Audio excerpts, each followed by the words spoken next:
Chega pra cá, está começando mais um Roots Podcast, o seu podcast agro. Esse que é o episódio de número 78. Eu sou o Douglas e já vamos bater um papo maravilhoso. Hoje, dando continuidade na série especial que a gente fala sobre culturas em específico. Hoje a gente vai falar sobre a cultura do algodão. Já a gente vai começar esse bate-papo maravilhoso com ele, Leslier Dias Franco, que é engenheiro agrônomo pela Ubra Itumbiara, pós-graduado em nutrição de plantas pelo Unipam, Patos de Minas, é empresário, consultor de grandes culturas, especializado na cultura do algodão. Seja muito bem-vindo, Franco. Já tá virando de casa já, né, Franco? Já tá virando de casa do Roots Podcast. É um prazer te receber mais uma vez hoje para a gente conhecer um pouco mais sobre a sua vida, sobre o envolvimento na cultura do algodão. Mais uma vez, seja muito bem-vindo, Franco. Obrigado, Douglas. Boa noite a todos os ouvintes. E, primeiramente, agradecer novamente ao convite, né? Acho que não deve ter sido ruim, né? Porque me chamaram de volta. Isso aí. Quem faz show, a gente chama de volta aqui para contribuir para o nosso movimento, para contribuir o grande movimento, assim, o grande intuito, a nossa grande missão, Franco, enquanto o Roots Podcast é comunicar o agro, a gente poder ir nas mais diversas vertentes, poder trazer pessoas com histórias inspiradoras, pessoas com competências, para a gente poder gerar esses conteúdos e estar junto nesse movimento.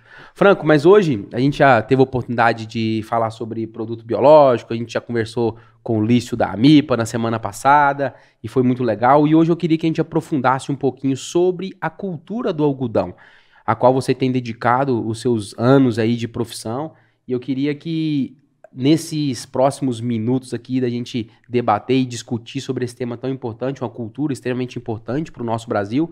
Mas antes da gente entrar em números, antes da gente falar um pouquinho sobre a cultura em si, desafios, oportunidades, eu queria que você trouxesse um pouquinho do seu histórico com o envolvimento com a cultura do algodão, explicar um pouquinho de como é que o Franco conheceu essa cultura e como é que ele vem nesses anos aí trabalhando.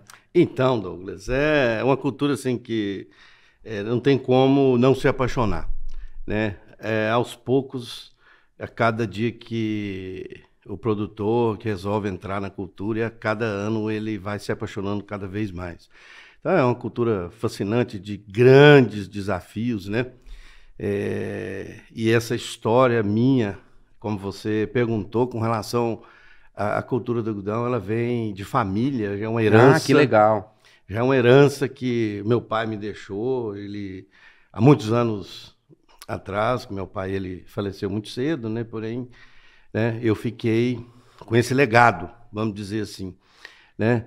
De dar sequência nessa cultura dentro da família, né? Na região de Itumbiara, Goiás, no município de Naciolândia especificamente, né? Então, ali que é uma região que ela foi muito influenciada pela região de São Paulo, que vinha grandes produtores de algodão que estavam localizados ali em Ascensão, era o Grupo Maeda, né? O tão falado quando começou ali em São Paulo, especificamente em Ituverava, onde eles foram se expandindo pelo Brasil todo e virou uma potência muito grande. Chegou até o Goiás. Isso. E chegou até o Goiás, que algodão naquela época era plantado nas regiões mais baixas, onde você tinha uma fertilidade de solo mais alta, que se adequasse mais, que é uma cultura assim, extremamente exigente na parte nutricional, de equilíbrio nutricional, e uma cultura com muitas pragas e doenças, com um ciclo muito longo, com um custo muito alto. O que não falta é desafio. O que não falta é desafio, né? Foi uma Mas herança... foi se adaptando às regiões mais baixas. Isso. Então, inicialmente, naqueles anos, eram nessas regiões onde já tinha uma fertilidade mais em torno de 500, 600 metros de altitude. Era que plantava ali no baixo do Rio Paranaíba, ali, aquelas regiões que vinham de São Paulo, que já dividia com Minas ali também, e que isso veio nos influenciando ali, entrou de São Paulo para Minas, de Minas para Goiás, vamos dizer assim, né? Não sei se foi dentro dessa cronologia aí, mas foi bem aproximadamente nesse ritmo. E ali, meados de ano 85, 90, se eu não me engano, foi quando eu me formei E comecei, tinha uma pequena propriedade ali na região de Inaciolândia, Goiás. Uhum. E ali começamos. Eu mesmo comecei a realizar alguns plantios ali. Ah, né? também Eu mesmo se aventurou a ser produtor de algodão. Que legal. Isso que ano que era isso, Franco? Se eu não me engano, 91. 91. 91, 92, alguma coisa. Bem isso, foi logo após a formatura, né? E fiquei alguns anos ali plantando, mas naquela época ainda na região, a agricultura era bastante arcaica, né? Com equipamentos, a colheita ainda era manual. Olha né? só.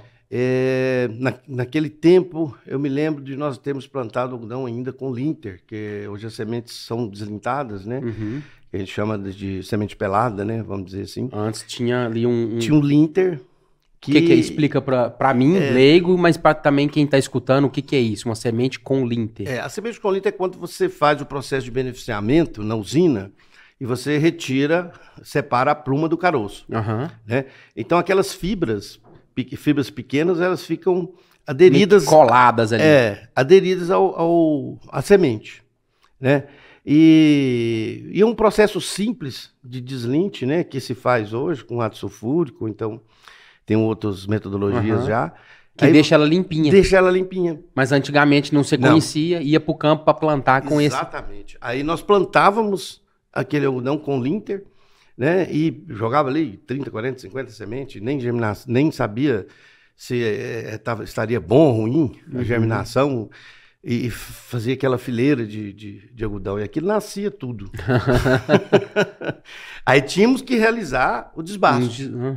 Né? Manual. Olha só, quanta mão de obra. Vinham as pessoas manualmente e faziam, né, o desbaste para deixar. Deixando a quantidade de planta ali que, né, a gente buscava, né, naquela época. Mas muito complicado, muito difícil. E nunca ficava uma lavoura uniforme, de forma a se ter uma boa produtividade. Mas era o que tínhamos na época, né? E dali para frente também, todos os tratos culturais que realizávamos eram todos praticamente manuais. O que tinha um mecânico era o quê? Era um cultivador mecânico, que são enxadas que passavam por entre as linhas e faziam a capina, né? E fazia inclusive um caramanchão. Um amontouro ali. No pé do algodão, né? E assim evitava uma grande quantidade de ervas daninhas. Você tá falando, tá me lembrando aqui os movimentos nas culturas de hortaliça. Quanta mão de obra, assim, parecendo uma hortaliça mesmo. Nossa, e a condução também era terrível. Não tínhamos produtos, assim, eficientes, eficazes para se controlar pragas e doenças, que é muito dentro da cultura, né? Então tinha uma dificuldade muito grande, né? Ao contrário de hoje, que temos muitas ferramentas, a maioria das variedades são todas com introgressão genética, por mais variadas, seja pragas e para doenças também. E para herbicidas, principalmente, herbicida era um problema seríssimo. Era tudo enxada. E passava aquele cultivador, depois tinha que fazer um cata manual, com um ciclo muito longo. O espaçamento naquela época era o quê? 1 metro e alguma coisa. Não podia deixar, que senão tomava conta a planta daninha. Exatamente. E conduzimos aquela lavoura dessa forma e depois ainda colhíamos na mão. Ainda tinha esse detalhe, que vinha o pessoal para fazer a colheita na mão, ensacava ali mesmo na lavoura, né, que é saco de juta, tipo. Mas já, café, né? Colhia ali a pluma, já? Colhia na mão, né? Já colocava aquilo, né? Eles amarravam, lembro bem disso, amarravam um saco de juta. Fala só mais perto do microfone, senão a turma não te escuta. Eles amarravam um saco na cintura, e andando por entre as linhas. Ia colhendo e colocando. Ia colhendo, já colocando a pluma ali naquela sacola. E depois levava, a gente chamava de bandeira. Levava para bandeira. Que é onde... onde juntava. Pesava, já colocava o peso de cada um ali. Fazia o apontamento. Colhido, fazia o apontamento, exatamente. E aí tinha um tripé, né? Era muito interessante, tinha um tripé no meio, assim. No meio do algodão. Ia jogando a pluma ali, naquele tripé, onde se amarrava na boca dele, um tripé com a boca, que colocávamos as plumas de algodão ali. E tinha uma pessoa ali, lá dentro, como se fosse uma prensa, que é a que existe hoje, a prensa mecânica, era uma prensa manual. Pisoteando ali. Pisoteando aquilo ali, e já amarrava, e depois vinha um caminhão que fazia o transporte. Aí, logo depois, já modernizou, começou a aparecer as primeiras colhedoras, né? Uhum. Eram colhedoras de 2 linhas, né? Isso ainda na década, mas na década de 90 ainda. Isso, na década de 90. Uhum. Nessa época já tinham, os Maedas, que eram mais evoluídos, já tinham essas máquinas. Inclusive foram eles que trouxeram essas máquinas. Né, os Maeda, os mesmos Maeda que hoje estão em Santa Juliana? Não sei te falar. O que eu conheço, pessoal, o Cazu Maeda. Mas pode ser, a família Maeda, né, é bem tradicional. Eu conheço eles da época de hortaliça ali, cenoura, mas pode ser que tenha. Eles saíram do ramo praticamente, ficou a família, alguns plantando ainda, mas eles depois venderam as empresas e praticamente saiu do ramo. Né? E, bom, mas voltando aqui, naquele momento ali, começamos a ter uma certa mecanização na cultura. Isso ainda, você como produtor, dentro da família, conduzindo as propriedades. Conduzindo as propriedades, né? E aí, dali, começou a ter uma mecanização, né? Já melhorar algumas técnicas, né, de controle para regular o crescimento do algodão, porque o algodão é uma planta praticamente perene, com hábitos anuais, né? Então nós nos adaptamos ela, né, a cultivos anuais. Então é uma planta praticamente perene, vamos dizer assim.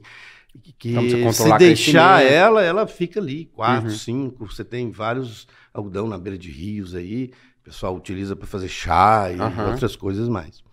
Né? Então se você deixar, ele fica, né, quase que ad eterno ali, vai fazendo uma podinha ali, ele se mantém.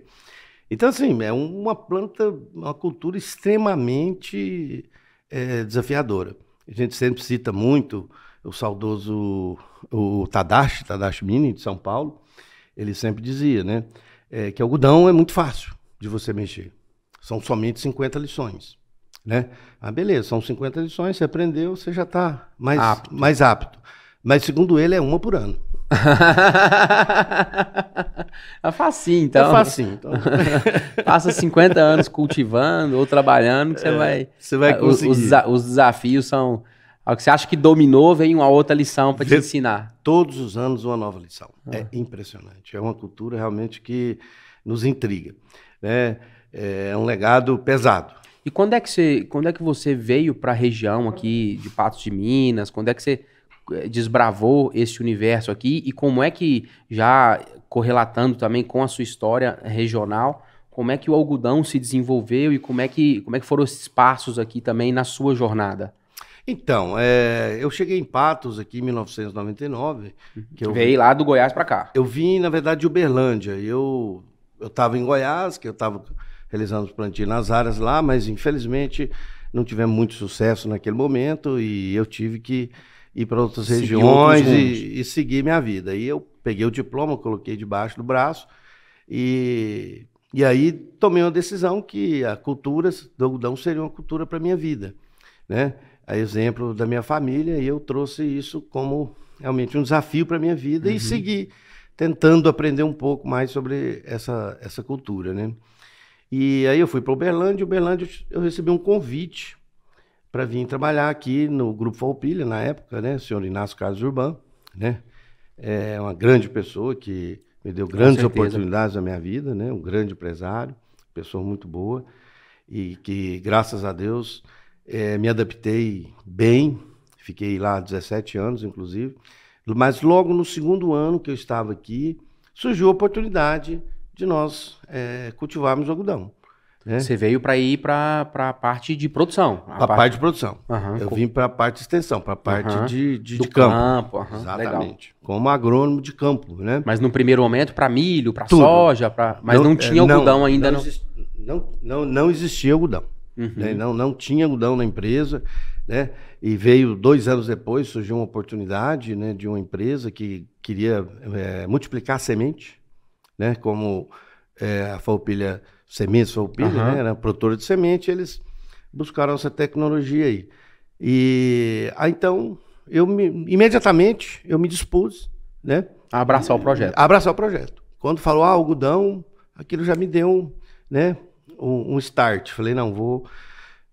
já me ofereci... Tá no meu DNA. Isso aí tá no meu DNA. Não pode sair da minha mão isso não. E realmente foi bem por aí, né? Falei, não, e corri atrás e trouxe para minha mão. E aí começamos a área polo, era aproximadamente 270 hectares, né? Numa das fazendas, na Fazenda Rio Brilhante, no município de Coromandel. E realmente foi um desafio, tinha tudo para dar errado, né?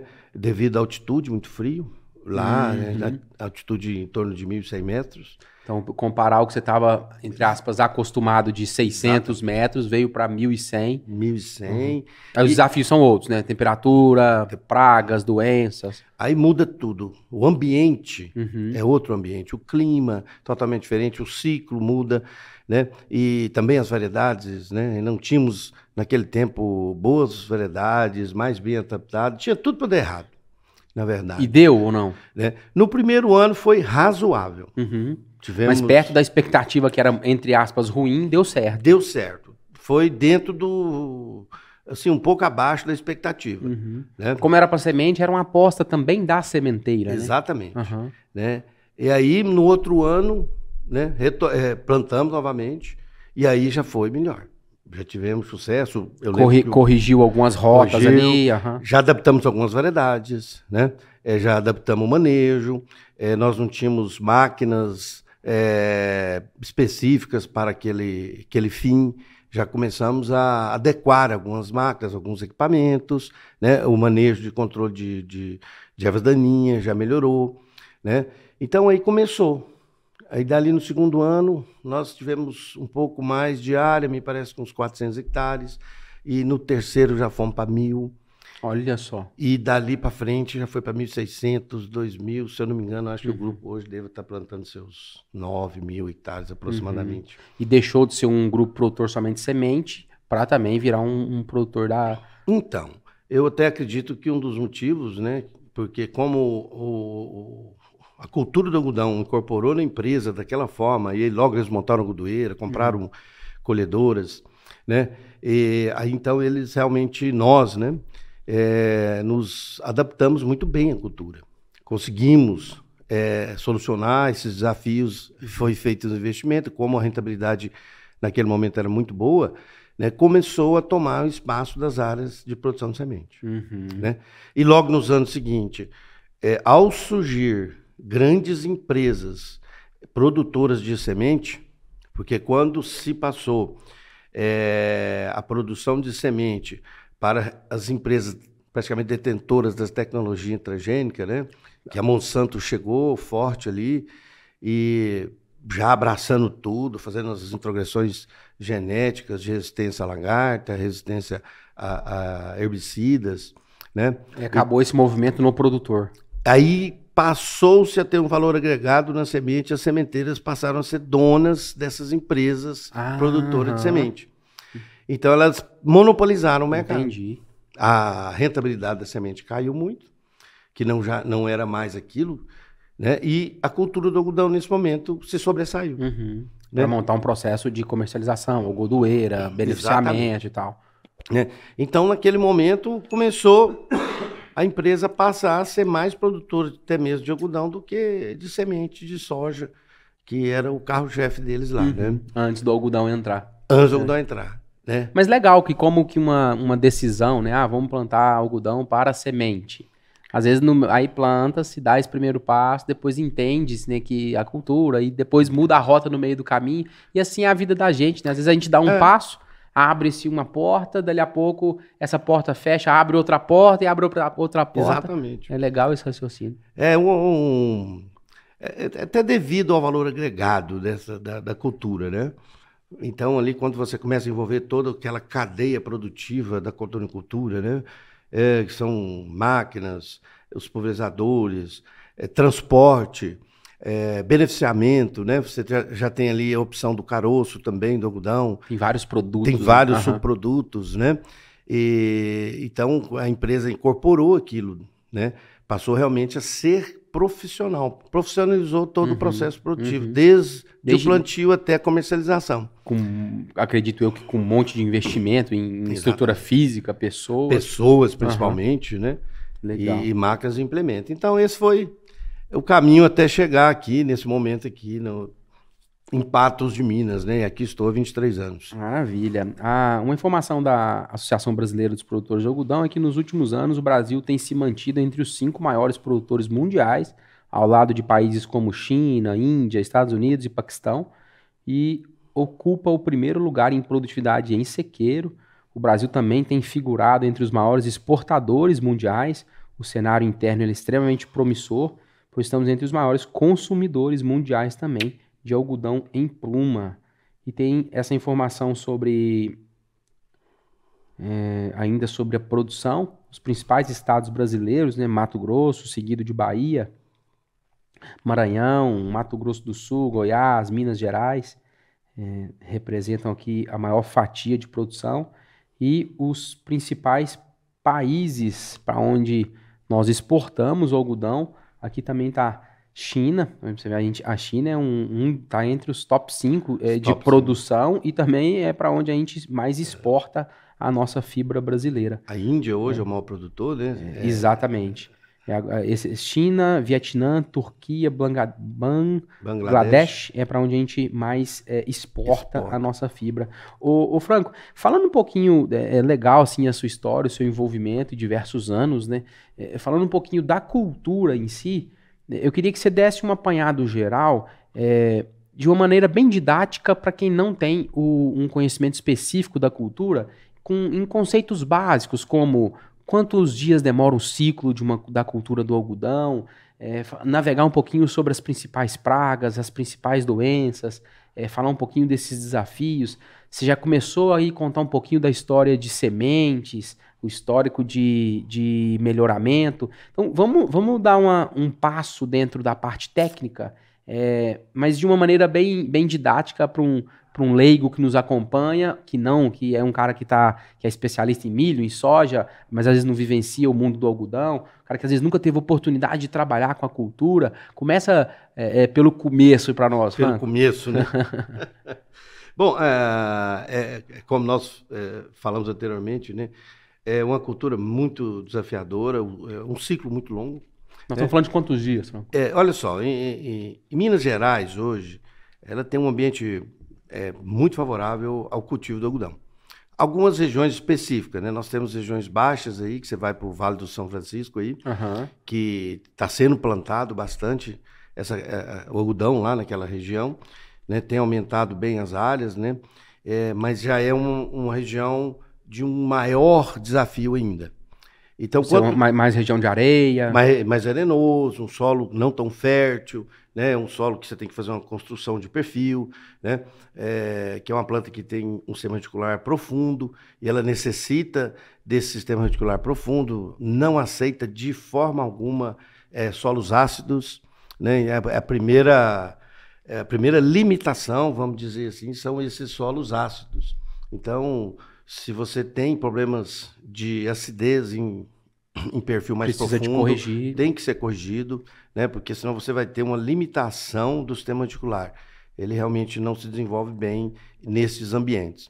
Mas ele é muito bem adaptado a regiões baixas, assim como no Mato Grosso, que você tem regiões lá de 300 metros de altitude, 400 metros de altitude, que tem tido excelentes produtividades.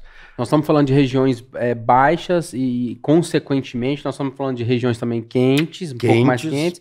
Consequentemente, a gente está falando que nessas regiões o ciclo também é um pouco mais curto. Então, nessas regiões, as mesmas variedades, nós podemos ter diferença de ciclo aí até de 30 dias. Entendi. Numa mesma variedade, se a gente colocar aí em 300 metros ou em, sei lá, 800, 1000 metros.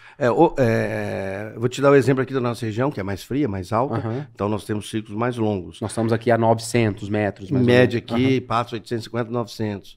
Né? E no Chapadão aí, na faixa de 1000. Né? Alguns menos, outros mais.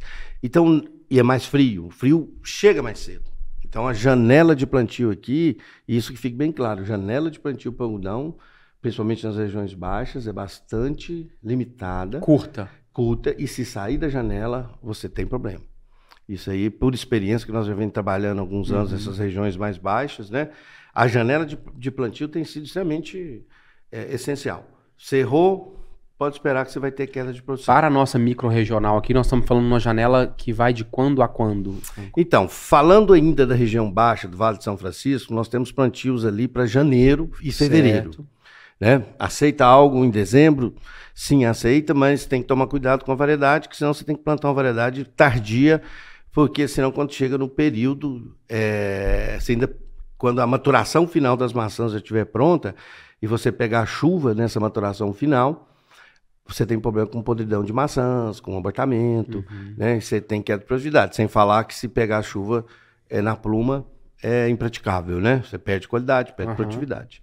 Né? Então, no baixo, a janela de plantio que nós temos trabalhado aqui, ela estaria nos meses de janeiro e fevereiro. Certo. Tá? Aceitando-se, né, uns 10% aqui, a mais para lá e para cá, mas a janela está bem limitada aí nesse período aí. Tá? Vamos ter o quê? Uma lavoura em ciclo médio aí de 160, 170 dias. Né? Total do plantio à colheita aí para você iniciar a colheita. Quase 6 meses de cuidar, hein? Nossa senhora, é muito curto. Tempo. Nossa senhora. E lá é bem mais, chega bem mais rápido. Aqui, na região, a região mais fria, mais alta, esse ciclo se prolonga.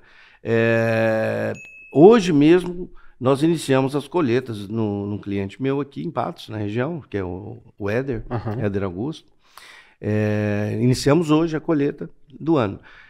Então, nós iniciamos o plantio dessa área dia 26 de novembro. Então, hoje regiões mais altas, a janela cai lá para novembro, dezembro?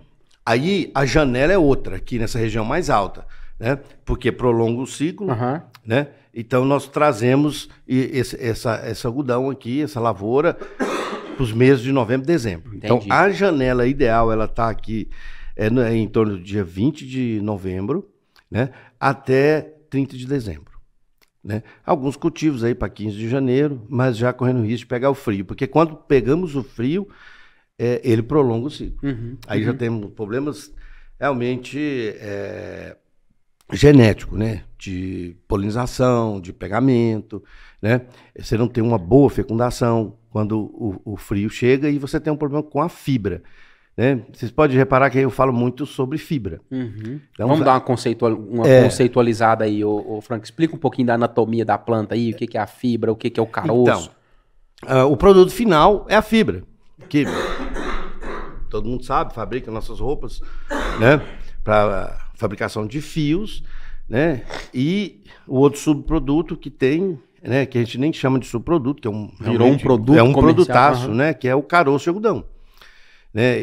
Muito utilizado na alimentação animal. Principalmente gado leiteiro, né? E aqui na região, todos sabem, né? Nós estamos aqui nas maiores bacias leiteiras do mundo, né?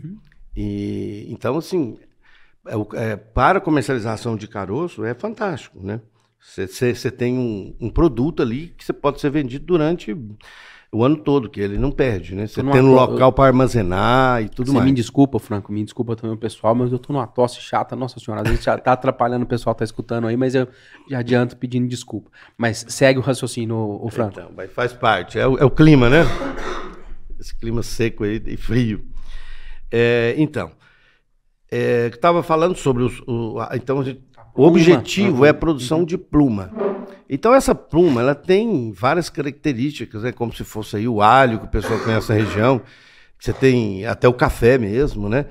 Que você tem um padrão de qualidade. Sim, sim. Né? Então a fibra também, a fibra você tem comprimento dessa fibra, você tem uma resistência dessa fibra, né? Você tem confere a qualidade da fibra. Que confere a qualidade da fibra. A gente chama de qualidade intrínseca da fibra, né? São as características dessa fibra. E hoje, aqui na região, não só na região como no Brasil também, tem laboratórios que fazem análise dessa fibra. Né? E em Minas Gerais especificamente tem hoje um excelente laboratório de classificação de fibra pela AMIPA, Associação Mineira dos Produtores de Algodão, que é destinada essa fibra para fazer essa classificação. É uma máquina, chama máquina de HVI, que ela detecta, identifica e solta um laudo específico, né? E a qualidade, ela é assim, a cor, reflectância, né? o comprimento, como eu havia dito, dessa fibra, a resistência dessa fibra, isso tudo que vai te dar uma roupa boa ou ruim. Lá na hora do comprador avaliar e inclusive valorizar aquela fibra, todas essas características são importantes para pagar mais ou para pagar menos. Exatamente. Nós estamos falando que isso aí interfere no preço do que o produtor rural recebe. Exatamente. Você tem depois um preço base aí, como se você tivesse ao semelhante. Você tem um café BMF aí, que todo mundo fala, né? O café padrão. Um café padrão, BMF 85% seria isso, né? Para o algodão também nós temos esse algodão padrão, né? É uma fibra X, com comprimento X, com a qualidade de um tipo X. Então você tem um tipo padrão, que essa máquina... Serve como referência. Serve como referência. Se você tem uma fibra melhor, um fio mais longo, mais resistente, uma coloração bem clara, bem branca, bem claro, né? A gente chama de corum, né?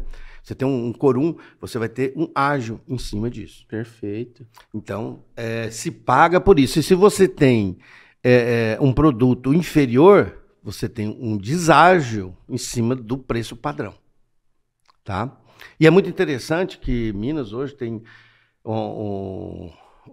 uma parceria aí com a MIPA, os produtores de algodão, né? São todos associados, né? Numa parceria. Associação Mineira. Na Associação Mineira, né? Hoje 100% dos produtores, praticamente, acho que 99% são associados. Até mesmo porque existe um incentivo dentro de Minas Gerais, do estado de Minas, né? Em cima desse preço padrão. Então, hoje é praticado o preço Exalc do dia, né?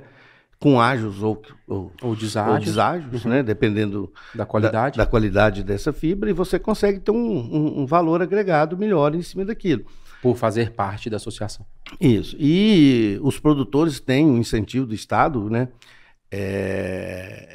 Que é para que você também tenha um valor a mais em cima, desde que você realmente venda esse algodão dentro do Estado de Minas, né? Então, praticamente 100% desse algodão, se o produtor quiser, ele vende esse algodão aqui dentro do estado. Para as indústrias e tal. Amparado pela associação. Que legal, né? Que legal. Então, para quem quer entrar na cultura, já tem esse benefício aí, né? De que a sua produção está garantida. E com um preço adicional, vamos dizer assim, que hoje é um preço líquido em torno de 7,85% do valor padrão Exalc do dia. Olha só. Né? Então, o produtor tem esse a mais, esse plus, mas desde que ele seja associado também. Mas hoje não tem nem como você ficar sem se associar, porque os benefícios são inúmeros aí. Legal, maravilha. Franco, eu quero entender um pouquinho sobre desafios, eu quero que a gente fale um pouquinho sobre pragas, doenças. Eu sei que tem um bicudo que assombra aí os grandes nossos dias de vida. Mas antes disso, deixa eu só passar um recadinho aqui pro nosso pessoal aqui sobre os nossos parceiros e a gente já volta para a gente continuar o nosso bate-papo. Eu vou falar aqui um pouquinho sobre o pessoal que nos apoia, falar um pouquinho aqui do time de patrocinadores e apoiadores, começando pela Baú. A Baú, que há 38 anos atua no mercado brasileiro como protagonista, como produtores de cafés especiais produzem os mais nobres cafés que o Cerrado Mineiro tem para oferecer nesse solo tão maravilhoso, com bastante sustentabilidade, humanização, mesclando as suas raízes, as suas tradições com a modernidade também dos dias atuais. A Baú ela é referência nos mercados exterior e também está presente nas mais nobres cafeterias do nosso Brasil. Quer conhecer um pouquinho mais sobre a Baú, sobre a produção de cafés especiais? Posicione o celular no QR Code ou clique no link aqui abaixo que você vai ser direcionado direto para as redes sociais deles. Um abraço a toda a família Baú. Falar um pouquinho sobre a Cultura Agromais. A Cultura Agromais é uma empresa com soluções agronômicas, financeiras e tecnológicas para as lavouras. Tem como lema entender, acompanhar e entregar o que há de melhor ao produtor, que é sempre o protagonista do agronegócio. A equipe está presente no campo, buscando sempre uma agricultura com identidade, serviços e soluções para atender com qualidade. O objetivo é acompanhar com manejo de perto, de uma forma técnica, para aumento efetivo da produtividade com rentabilidade. Atualmente a companhia está em expansão, já conta com 10 unidades, patrocínio, onde é a matriz, Patos de Minas, Coromandel, Uberaba, Conceição das Alagoas, Pirajuba, Capinópolis, Araxá, Santa Juliana e também já estão presentes também em Ituverava, no estado de São Paulo. Para conhecer mais, acesse o QR Code ou clique no link aqui abaixo, ou também pesquise aí nas redes sociais por Cultura Agromais. Vamos falar sobre a Anatomic Gel. A Anatomic Gel é a nossa parceira. Eu e o Ismael, enquanto hosts do Roots Podcast, nós somos clientes há diversos anos e é um prazer agora também de ter essa parceria comercial. As botinas e botas da Anatomic Gel são confeccionadas em couro de altíssima qualidade, além do fato do seu revestimento interno também ser fabricado em couro. Isso confere maior absorção contra impactos, maior conforto também no uso diário e um calçado extremamente estiloso.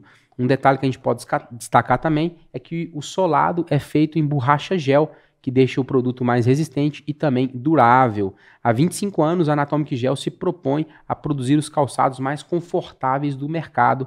Pessoas de todo o Brasil e em mais de 60 países já usam a Anatomic Gel e você também merece ter essa experiência. Aproveita o cupom de desconto que está rolando, ROOTS10. Você posiciona o celular no QR Code que está aqui na tela, você vai ser direcionado para a loja virtual deles. Embaixo aqui também tem um link que você também vai ser direcionado para lá. Aqui a gente fala e mostra um pouquinho sobre as botas, botinas, mas lá tem uma infinidade de opções, uma infinidade também de linhas. Aqui se adequa aqui ao nosso movimento do agro e eles também são especialistas. São algumas... A gente traz aqui alguns modelos de botas e botinas. Tem esse cupom de 10% de desconto. Um abraço aqui a toda a família da Anatomic Gel. Eu falo também da Faelo Filmes. A Faelo Filmes que está conosco aqui desde o episódio número 1 do Roots Podcast. A Faelo é uma empresa especializada em eternizar grandes momentos como esse aqui que a gente está gravando hoje. Estão há mais de 10 anos atuando no mercado de Patos de Minas e região. São especialistas em casamentos, filmagens empresariais, transmissões de lives, produções de podcasts, fazem um trabalho fantástico no que tange toda a parte de filmagem. No agro também atuam com captação de imagens por drone. Posiciona o celular no QR Code para você conhecer um pouquinho melhor esse trabalho que vem sendo desenvolvido aí há mais de 10 anos com muito carinho pelo time da Faelo Filmes. Um abraço, Anderson, um abraço, Nayara. Vamos falar também do Sebrae.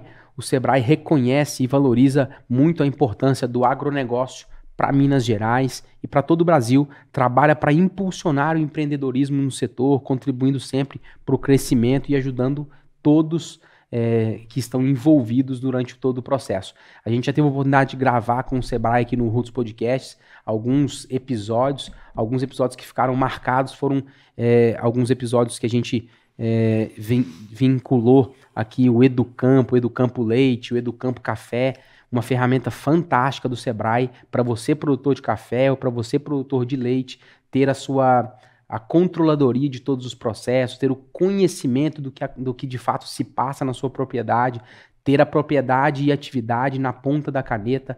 Vale muito a pena você que se preocupa com a sobrevivência, que se preocupa com o movimento da sua atividade, conhecer a realidade, principalmente de gestão da sua atividade. Então, se você tem dúvida, posicione o celular no QR Code, você vai ser direcionado para a explicação dessa ferramenta, e a gente também já gravou 2 episódios específicos, Educampo Leite e Educampo Café, explicando um pouquinho também sobre essa ferramenta.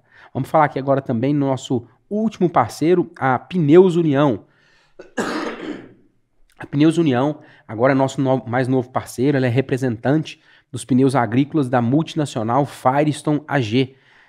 A ideia, a gente sempre vem mencionando aqui, discutindo essa parceria, que pneu não é tudo igual, pessoal. A gente tem uma cautela hoje em dizer, porque a gente aprendeu bastante com o Pedro, lá da Pneus União. Ele deu uma verdadeira aula para nós aqui, explicando todo o cenário de pneus agrícolas, rendimento de máquinas, possibilidade de perder rendimento em máquinas, todo o movimento de manutenção, o movimento de montagem, toda a preocupação em profissionais especializados em fazer essa operação. Então tem um monte de cálculo, tem um monte de movimento específico para esse fim, que justifica e atesta que pneu não é tudo igual. E uma empresa especializada como a Pneus União, que representa, a Firestone, está do seu lado, produtor rural, para te auxiliar na melhor tomada de decisão da compra do pneu e também na hora de montar, na hora de dar assistência técnica,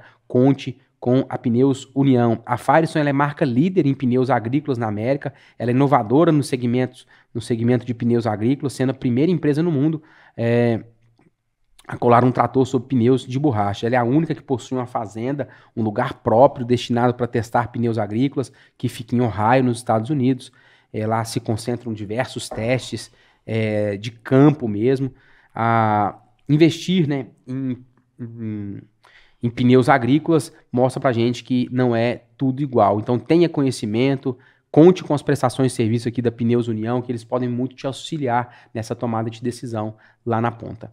Muito obrigado a todo o time, a toda a família da Pneus União, que também faz parte aqui do nosso time. E você, empresário, que quer vincular a sua marca aqui junto conosco, sinta-se à vontade de mandar uma mensagem para nós, para a gente divulgar e vincular aqui o seu contexto, a sua missão, o seu propósito de existência, se você entende que o Roots é um caminho de comunicação também do agronegócio. Muito obrigado. Eu vou voltar aqui agora direto para o nosso bate-papo, Franco, e eu já queria entender de você, eu queria que você trouxesse um pouquinho dos desafios, o que o produtor rural hoje, quando você fala em ciclo longo próximo de 180 dias, nós estamos falando em 6 meses, desde o plantio. Quanto maior o ciclo, maior a exposição. Quanto maior a exposição, maior a possibilidade de possíveis problemas, né? Então, abordar, eu tenho plena convicção que culturas mais curtas também têm os seus desafios. A gente vai falar de uma cenoura de 90 dias, nós estamos falando em 3 meses, nós estamos falando de um algodão no dobro do ciclo. Mas eu queria entender na prática o que é vivenciar uma cultura de 170, 180 dias, desafios, ferramentas. Fala um pouquinho pra gente, Franco. Então, a gente sempre fala, né? Nunca acaba. Começa e nunca acaba. Quando termina, já está na hora de começar novamente. Então, e quando você coloca aí 6 meses, de fato, hoje a nossa região, isso é uma verdade, isso é um fato. Uhum. Se você também... Você tem um prolongamento de ciclo, você tem um aumento de custo, né? Então, você tem que realmente estar sabendo manejar. Acho que, primeiramente... Quanto custa hoje, Franco, antes de você falar, quanto custa hoje uma lavoura, em média, por hectare, para o produtor investir? Então, nessa última... tem custado, né? Nessa última safra, atropelando aí, né? Nessa última safra aí, que os custos de insumos estavam mais altos... Fertilizante estava à beira da morte aí, nem sabia se ia ter... em torno aí hoje, essa safra que foi, né, que estamos colhendo ela hoje, em torno de aproximadamente uns 14 mil reais o hectare. Uhum. Né? Um alto investimento, se a gente comparar com outras culturas. Ainda corre o risco de você ter mais alguma coisa de custo aí que você tem que transportar, beneficiar, e ainda tem algum custo aí da indústria. Isso é custo da produção, lá da roça. Custo da produção. Né? Isso é da porteira para dentro. Né? Mas aí já colocando todos os custos administrativos, né? Custo de insumo, semente, maquinário e tal. Maquinário, equipamento, só está fora desse raciocínio a parte de beneficiamento. Só a parte de beneficiamento. Então, hoje consegue-se... Você tem algumas áreas aí com 12 mil reais, mas está girando em torno para você fazer uns 14 mil reais. Né? Para a próxima safra, estamos estimando um custo aí em torno disso para mais baixo um pouco. Então, às vezes por causa da redução também de fertilizante. Até porque o fertilizante hoje representa em torno aí de 28% a 30% do montante total do custo. Então, com essa queda, principalmente dos fertilizantes, representativo, né? É bastante representativo. Então, acredito que nós vamos ter aí um custo em torno aí de seus 12 mil reais aproximadamente, dependendo da eficiência do produtor. Né? Legal, mas eu te atrapalhei aqui falando dos desafios, mas a emenda aí já, Franco. Vamos lá. Alguns detalhes extremamente importantes, que são gargalos, caso o produtor realmente queira entrar na cultura. Eu vou entrar esse ano, eu estou preparado para isso, eu sou um produtor bem estruturado, né? Então, o primeiro cuidado inicial é você saber quem vai colher a sua lavoura. A colheita. Primeira coisa, quem vai colher? Quem vai beneficiar esse algodão? Né? Ou então chega na hora, você não arruma colhedeira e nem arruma quem beneficia. É um problema sério. Então, primeiro, vamos correr atrás no mercado, quem vai colher meu algodão? Qual máquina que irá amarrado colher já no prestador de serviço da colheita. Exatamente. A primeira coisa.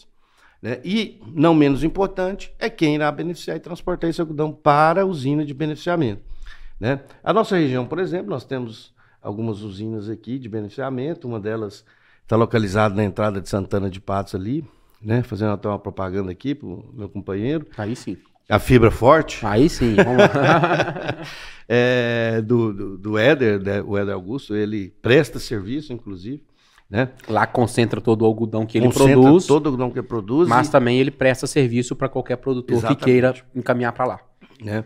Então, é uma opção. Então, feito isso, vamos partir agora para onde plantar, né? Então, eu recomendo que você entre no algodão com a área um pouco menor para que você se adeque, para que a propriedade, para que a sua equipe dentro da propriedade, eles consigam se adequar com o sistema produtivo do algodão. Porque realmente... Se tiver que errar e aprender, que erre numa área menor também, né? Não tão menor, porque também não justifica você ter uma máquina para colher, você pagar uma usina para beneficiar. Então, o que seria uma área corte aí para uma entrada, para, sei lá, para iniciar uma atividade de teste? Vamos falar aí de, no mínimo, 300 hectares. Né? Seria uma área aí, mas o ideal... Economicamente viável para viabilizar uma máquina. Exatamente. E o ideal seria 500, Entendi. Eu sempre coloco, 500, 600 hectares seria uma área ideal para você começar, porque você tem que pensar que é uma cultura que tem um valor agregado muito grande. Então você tem que realmente ter uma área que compense tudo isso, né? Porque você também não vai trazer um empreiteiro aí de uma colheitadeira de longe para vir colher 100, 200 hectares. A pessoa não vem, é uma máquina muito cara, né? Então, a primeira coisa, onde vou plantar na minha propriedade?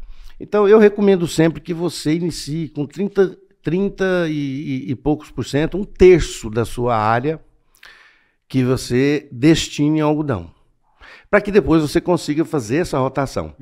Porque o algodão é uma cultura que ele não vai te dar espaço para safrinha, tá?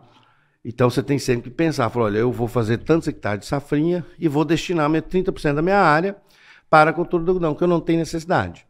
E é um manejo excelente, Douglas. Entendi. Aí é um manejo top. Encaixa na rotina ali de rotação da cultura da fazenda, desde que se respeite essa porcentagem. E é uma cultura que você vai perceber que você vai ter aumentos de produtividade nas outras culturas. Nós hoje, os produtores de algodão chegam a nem estar utilizando adubos químicos no plantio. Das outras culturas. Das outras culturas remanescentes. Né? Por causa do sistema posteriores. Radicular. Principalmente por causa do sistema radicular. Exatamente, não. Porque é uma planta que você vai estar colocando muito fertilizante, né? E ele não leva tanto quanto você disponibiliza. Então você vai ter... A exportação lá. A exportação, a extração, né? Então você vai ter ali uma reserva que vai retornar isso para as suas áreas. E isso é fato, já é fato consumado, né? É uma planta que ela exige muito, ela paga por isso, né? É viável que você coloque esses fertilizantes e depois você vai ter o benefício nas outras culturas. Lá na soja, por exemplo. Na soja, lá no milho, que seja. Né? É fantástico, os resultados são impressionantes, as diferenças são muito grandes. E o interessante da cultura, que quando ela entra na propriedade, existe ali também uma mudança de conceito. Existe uma mudança de se fazer agricultura. Porque a cultura te obriga a ser profissional. Não que os produtores não sejam bons profissionais, mas ela exige... O buraco é mais embaixo. Que a fazenda ela tenha um certo rigor, né, em datas de aplicações, em acompanhamento. Você tem que estar constantemente fazendo MIPs, né, que é o manejo integrado de pragas e doenças. Então, passa-se a ter um conceito diferente de se fazer agricultura, mais profissional, né, com mais cuidado, com mais zelo. Você passa a ter ferramentas e técnicas totalmente diferenciado, a qual você exporta para as outras culturas, né, e trazendo com isso o resultado produtivo. Legal. Um verdadeiro aprendizado, sai fora da rotina padrão de uma cultura, por exemplo, de milho e soja, assim, manejo e tudo mais. Exato. Então, a gente sempre brinca, né? O algodão não é para os amadores, né?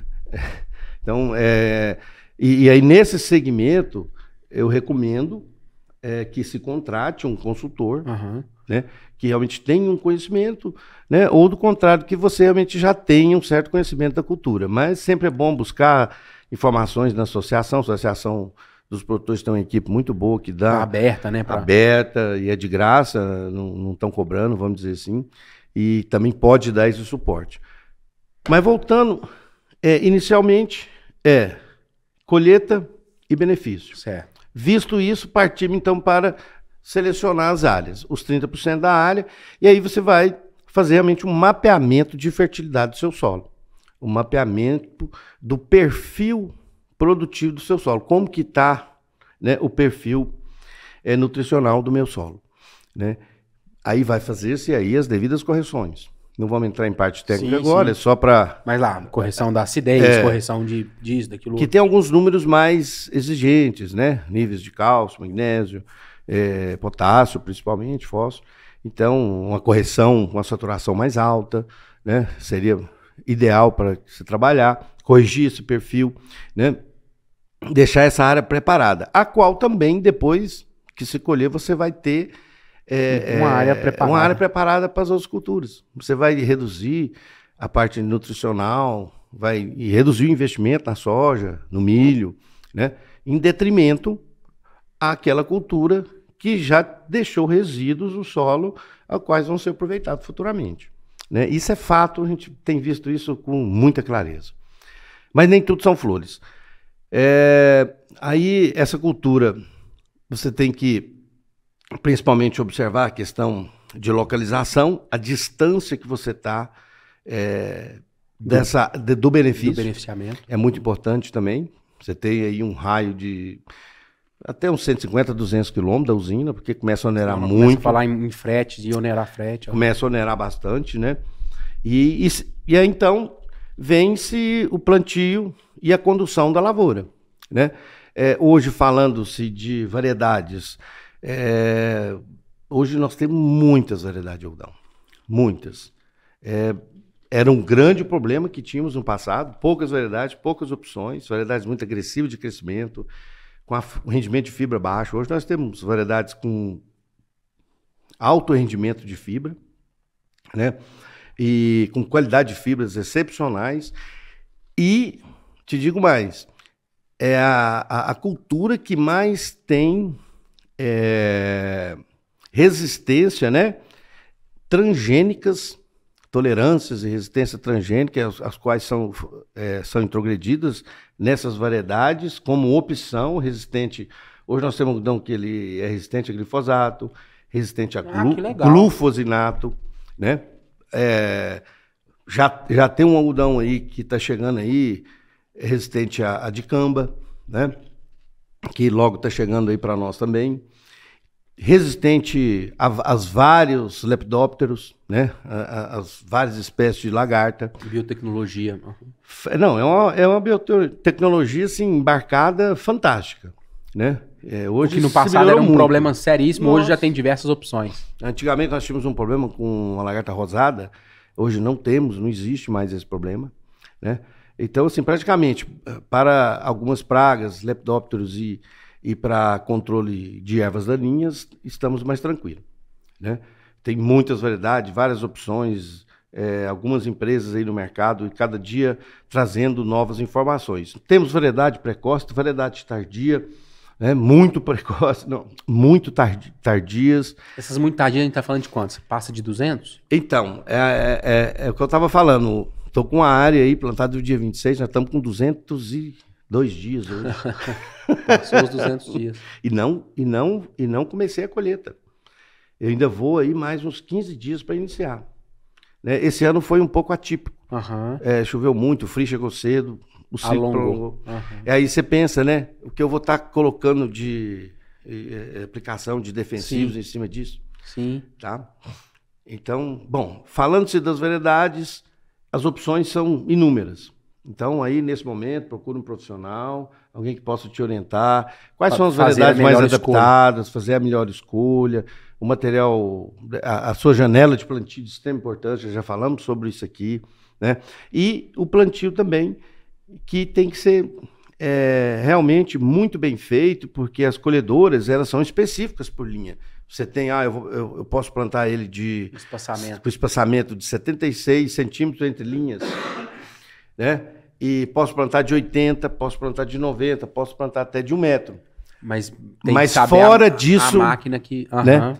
Não tem como. Por exemplo, a colhedeira. Eu tenho colhedeiras de 5 linhas e tenho colhedeiras de 6 linhas. Então eu tenho que ter a bitola certa, porque ela tem um ajuste correto, não é igual uma plataforma de corte, que você coloca ali e colhe de qualquer forma, né? Não, são unidades específicas, né? Que tem alguns fusos ali dentro, tem toda a parte mecânica dela, que ela tem um espaço limitado.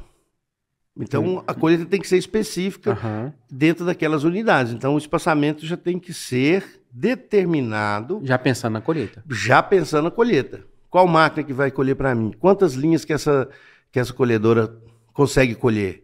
É um cuidado. Então, veja bem, você está vendo, né? Perfeito. É uma sequência de tomada de decisões assertivas. Tomada de decisão que você tem que ter até chegar lá. Legal, legal.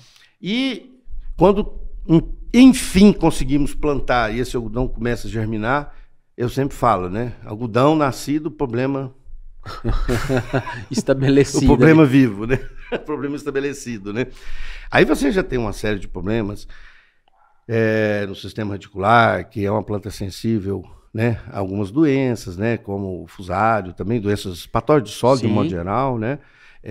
Mas hoje já tem também inúmeras técnicas, inclusive produtos biológicos que estão dando um resultado fantástico aí, né? Com certeza. Já minimizando todos esses problemas, né? Nós que gravamos um episódio falando sobre multiplicação biológica com farm, e com certeza tem um monte de ferramenta nesse sentido que pode auxiliar, né? Exatamente. Que inclusive, pegando esse gancho aí, nós temos uma praga muito severa e de difícil controle, um alvo difícil de ser atingido, que é o bicudo, né? Que você havia comentado anteriormente. Esse é o maior desafio, Franco, do ponto de vista estratégico de praga? Olha, eu acredito que já foi, tá? É uma praga muito insistente. É uma praga de difícil controle devido ao acesso. A forma que ela tem o hábito alimentar dela, né, e de reprodução. Então ela fica entre as brácteas, né, dos botões florais ou das maçãs e você não consegue atingir o alvo facilmente. Então o problema maior é alvo. Até vários produtos você tem. Então, assim, rápido, muito rápido a sua multiplicação. E o dano que ele causa, o que ele faz, o que ele prejudica na fibra, o que é o dano na maçã? O bicudo, especificamente, ele é uma praga exclusiva da cultura do algodão. Certo. Né? Não se tem histórico que ele consiga se multiplicar em outra cultura a não ser algodão. Então, ele é praticamente uma praga do algodão. Específica, né? E o hábito dele alimentar é nos botões florais. Então, ele faz com o estilete dele, a introdução, e faz a alimentação do botão floral ali, né? E também nos botões florais, não naquele que ele se alimentou, que ele, ao menos esse cuidado ele tem, onde ele alimenta, ele não faz postura, ele vai para outro local, ali para outros botões florais e faz a postura nos botõezinhos, nas estruturas de reprodução do algodão. A gente chama de botões florais, né? Aí ele faz a postura, onde ele coloca um ovo e cada bicudo tem a capacidade de fazer postura de 90 a 140, 150 ovos no ciclo dele. Muito né? rápido. E num ciclo, quanto mais quente, mais rápido, é um ciclo em torno de 25 dias para ele já gerar uma nova geração. E daí é exponencial. Né? Quando você vê, você está com a sua lavoura totalmente tomada. E cada bicudo tem a capacidade aí, como eu te disse, né, de fazer aí até 90 e tantas posturas. Então, quantos botões florais? Numa planta que eu vou... E aquele botão floral ali, ele fica inviabilizado. Ele fica inviabilizado. Ele não vai produzir pluma. Tanto na alimentação como na postura. Ele inviabilizou. Perfeito.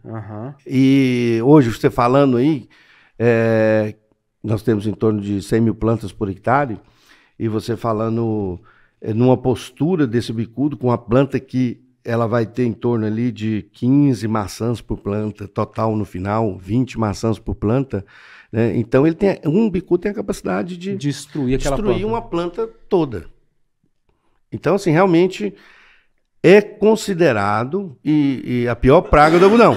Ela apareceu em São Paulo, lá, que inclusive inviabilizou os plantios em São Paulo, né? O algodão foi meio que mudando de regiões para sair fora do bicudo, né? O fato é esse, né? Então foi praticamente mudando de região. Saiu de São Paulo, foi para Goiás também deu problema, né? E foi subindo, foi para Bahia, até chegar no Mato Grosso. E conseguiu-se hoje ter um manejo muito eficiente. Através de MIP, através de ferramenta, através de tecnologia de aplicação. E são muitas aplicações. O fato é esse, são sucessivas aplicações para se quebrar o ciclo dessa praga. Então, é um manejo que você vem fazendo ele, não somente o manejo de controle local, mas aí você passa a ter um manejo cultural. Um manejo que ele passa de ano para ano. Então, você já faz medidas, né, preventivas, né, mesmo sem a cultura estar instalada. Perfeito. Para que quando você chegue lá, você já não tenha um inóculo, né, muito grande da praga, que ela pode já explodir e ficar totalmente descontrolada.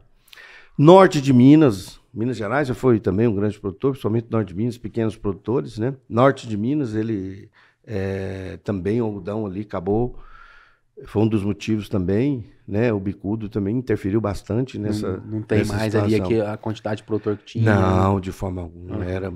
Eu não vou me arriscar aqui, que eu não estou lembrando direito quantos hectares que tinham ali no norte de Minas, mas muitas áreas, muitos produtores que foram saíram e pequenos produtores que dependiam da cultura. Hoje está sendo retomada isso com o trabalho da AMIPA, esses pequenos produtores com incentivo, né, voltou e já está aumentando as áreas lá, que é o resgate dos pequenos produtores no campo, né? Maravilha. Um trabalho muito bonito. Maravilha. Franco, cara, que maravilha, assim, a gente já tem 1 hora que a gente tá batendo papo aqui, parece que tem só uns 15 minutos, já navegamos sobre vários movimentos e universos mais na parte técnica do algodão, a gente já tem um episódio gravado aí com o Lício da MIPA, que a gente falou um pouquinho mais sobre a instituição, falou um pouquinho mais sobre as questões também políticas envolvidas, e a ideia hoje era a gente gerar, de fato, esse conteúdo técnico, gerar esse conteúdo extremamente ligado ao campo, e eu aqui já quero caminhar para o encerramento, Franco, te agradecendo mais uma vez pela participação, agradecendo mais uma vez pela disponibilidade e mais uma vez te parabenizando aí por essa jornada vencedora, essa jornada de um agrônomo que tem dedicado a sua vida aí à cultura do algodão. Sinta-se mais uma vez extremamente em casa, volte sempre que convidado, convocado ou quando quiser. Muito obrigado, Franco. Só um pequeno detalhe. Vai lá. Eu até assustei aqui, porque nós paramos no plantio, né? Vai lá. Nós paramos no plantio, não, né? Ainda tem que falar de beneficiamento, tem que falar do que acontece. Nós não saímos do plantio, né? Das doenças, né? Regulador, controle de crescimento, né? Pegamento. Verdade, controle de crescimento, pegamento. Então, assim, é uma cultura fantástica, eu me apaixono. Né? Sou muito apaixonado nessa cultura. Apesar de vez em quando, me dá passa umas rasteiras na gente. Porque aí, não tem 50 anos ainda, né? Não tem. Não, é só 35. 37. Então,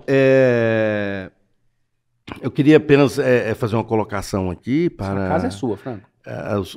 Os produtores de algodão, até misturar um pouco as coisas aqui agora, Douglas, que é o manejo que nós estamos desenvolvendo, onde nós estamos realizando aplicações com produtos biológicos, né, desde da aplicação no suco de plantio, né, até na colheita. Nós hoje já estamos com um domínio bastante legal aí para essas pragas. O bicudo, por exemplo, que nós estávamos falando aí. Tem aderido bem a essas tecnologias novas de aplicações? Nessa safra, nós tivemos um sucesso fantástico. Acho que já batemos o martelo, que agora está dando para confiar. Nós tivemos uma redução de aplicação de químico específico para o bicudo em torno de 60% das aplicações, né? Em substituição? Que legal. Com os produtos biológicos, né? É um manejo, né? Outras pragas, né? Que são os ácaros e os pulgões, que é outro problema. Esse já está totalmente dominado, né? Lagarta também está muito tranquila, apesar de que as variedades, todas elas praticamente têm resistência, mas temos... coincidentemente, a variedade mais plantada em Minas Gerais hoje não tem resistência à lagarta, que é o material mais bem adaptado. Então, os produtores... Tem que manejar. Né, tem que manejar a lagarta. E com controle biológico, lagarta, você conhece muito bem, está tendo um resultado fantástico. Então, hoje, um manejo que nós estamos fazendo, que é um desafio muito grande, que eu venho trazendo isso há muitos anos, venho lutando com isso para que a gente consiga ter sucesso em colocar, né, esses agentes biológicos específicos em cada momento, porque nós também temos muitas aplicações de fungicidas que interferem no nosso produto biológico, mas conseguimos adequar, intercalar, substituir, reduzir custo, com números até assustadores. Hoje iniciamos a colheita, ainda não posso bater o martelo na produtividade, mas eu já estou bem seguro que vai ser a melhor produtividade de todos os tempos, e não foi um bom ano para o algodão. Olha só. Vai ser a melhor produtividade das nossas áreas desses últimos anos aí, que nos impressionou, com um custo, né, em torno de 20% a 25%. Estou acabando de compilar esses dados aí, com redução de custo e aumento de produtividade. Olha só. Que esse é o nosso objetivo. Aí vamos levar isso para a usina também. Fizemos um trabalho para ver na parte intrínseca da fibra, da qualidade da fibra. Mas pelo visual, nós já estamos vendo que realmente vamos ter uma fibra de boa qualidade, né? E sem falar no rendimento de pluma na algodoeira também, que vamos estar, depois a gente pode em outra oportunidade trazer esses dados aqui. Eu acho que a gente podia gravar um episódio depois, o Franco, porque assim, eu não quis adentrar muito a parte de beneficiamento, porque dá um episódio à parte, né, cara? Exato. Se a gente pudesse trazer alguém aqui que do seu conhecimento lá dentro da usina, pra gente falar um pouquinho sobre os processos, trazer aqui as fibras, eu acho que seria legal a gente falar sobre, sair um pouquinho da sua seara do campo e a gente ir para dentro de uma indústria, de um beneficiamento, acho que é legal. Tranquilo, temos parceiros aí. Vamos colocar isso aí em prática. Inclusive o meu cunhado. Legal, pô. Ele é responsável por uma usina de beneficiamento. Então vamos, já deixo aqui o convite para você sentar do lado de cá como co-host aqui e a gente fazer um bate-papo com ele sobre toda a parte de beneficiamento e trazer aqui algumas amostras para a gente também entender e mostrar pro pessoal. Pois é, tô doido para correr do Douglas. Maravilha, maravilha. Franco, então, mais uma vez, muito obrigado, viu, meu amigo? Muito obrigado mesmo. Estamos juntos. Parabéns pelo trabalho aí, mais uma vez, à frente da Exclusiva Bio, à frente toda essa pegada biológica que vem mostrando aí muito benefício, redução de custo. Parabéns. Muito obrigado. Para você que nos acompanhou até aqui, tamo junto, nos encontraremos na semana que vem. Considere se inscrever no nosso canal, considere também deixar o seu joinha aí, deixar o seu curtir. Comenta de onde é que você está falando, comenta se passou alguma coisa desapercebido aqui, deixa um recado que o Franco voltará aqui em breve, viu? Muito obrigado, estamos juntos e até a próxima!